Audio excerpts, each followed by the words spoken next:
I don't know if a Navigator's watching here.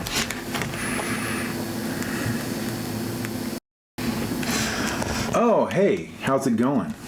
It's me, Jakarta Stevie Hugh, and I'm again doing my erudite studies of a watch book. I always do that kind of thing. That's why I'm such a great watch company owner. Anyway, this was one on military timepieces, which I was really into. It kind of goes in with two things here. And before I start, I'd like to invite you to like and follow me if you like my content. I think I'm supposed to say smash that like and subscribe button. Anyway, let's do a wrist check. Today I'm wearing what I'm always wearing these days, which is my Omega, which they kind of got famous making military watches for the British in, I think, World War II. This is an Omega Speedmaster Professional, the first watch on the moon. No one else can say that. This was the first one. This one met all the NASA requirements. I can't stop wearing it. Let me know in the comments if you would like me to do a full review of this watch. I'm probably going to do it anyway, but just write in the comments because it helps with the algorithm. That said, today we're going to actually be looking at a military watch, one that is issued, one that has an actual NATO stock number. This is the Navigator class of watches. This one's produced by Marathon. Marathon's a Canadian company that supplies the Royal Canadian Military. This watch is actually an issued watch that they do.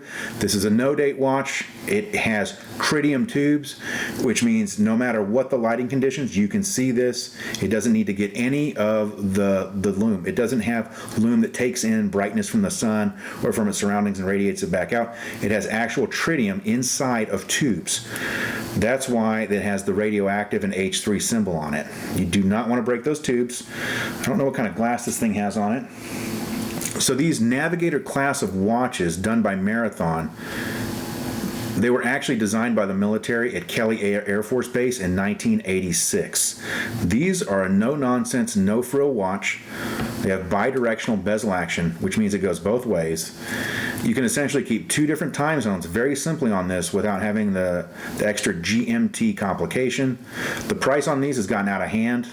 If you ask me, they're up into the 400s, which is ridiculous. I got this one for like maybe 150 bucks from a fellow by the name of Mike Peñate. He is one of the members of the Two Broke Watch Snobs, which oddly enough is the first watch podcast I listened to and got all my information from. I love their podcast. They also write really great articles on their website. Also, Mike smells great. So one thing that makes this watch special to me is every time I smell the NATO, oh yes, I still get a little hint of Mike, which makes it all that much more special to me. So give them a check, give them a follow on Instagram, and a lot of times I will tag stuff on Instagram with #2BrokeWatchSnobs, so you may want to check that out. This has a NATO stock number. That number is 66450136444042. This one in particular is the black resin case. I think they call it like shatter carbon or something. A lot of people will come up with cool names for stuff when they just have plastic on their hands. That's the case with the modern Swatch Blancpain and stuff like that. They're just plastic. This is called a scale. It has a scale range. This is called a scale bezel. This bezel is also just resin. It's just one bezel. There's no insert in it. It has a 1 through 12 bezel. The pip has fallen off. I don't think this one is even lumed. I don't really care. It also has the military time on the inside. It has the H3 and the radioactive symbol. The crystal on this one is sapphire, which is cool. It does have the stainless steel crown, which is great. Stainless steel case back, which is also nice. And I like this NATO strap. I can say it's a NATO strap because it's actually a NATO strap.